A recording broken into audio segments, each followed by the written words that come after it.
नगरपंचायत आणि चालू नगरपंचायतपासून येत असताना माझी मेंबरची गाठ पडली आणि त्यांनी मला एक दोन शब्दात सांगितलं की जो उत्साह माझा नानांचा फॉर्म भरताना होता तेवढाच उत्साह आज माझा तुमचा फॉर्म भरताना.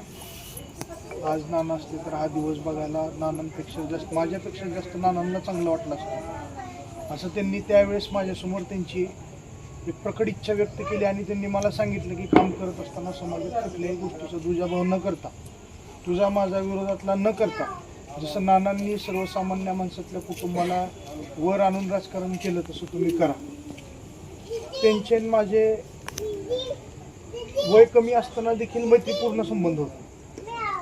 अक्षरशः कुठल्याही गोष्टीचा प्रसंग आला किंवा कुठल्याही पेचामध्ये आपण कुठल्याही सामाजिक परिस्थितीत अडकून पडलो तर त्याचं प्रत्येक गोष्टीचं एक चांगलं विलिनीकरण समजून सांगण्याचं काम त्यांनी मला कायम केलं.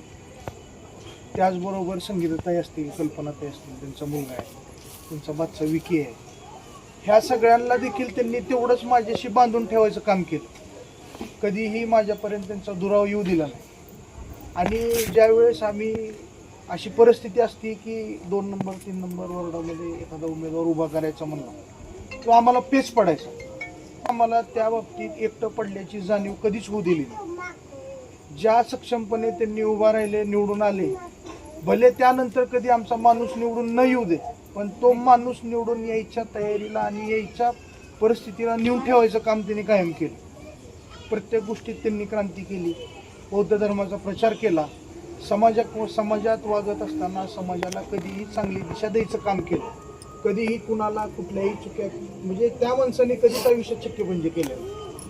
अशा निष्पापी माणसाला मी श्रद्धांजली वाहतो आणि इथंच थांबतो.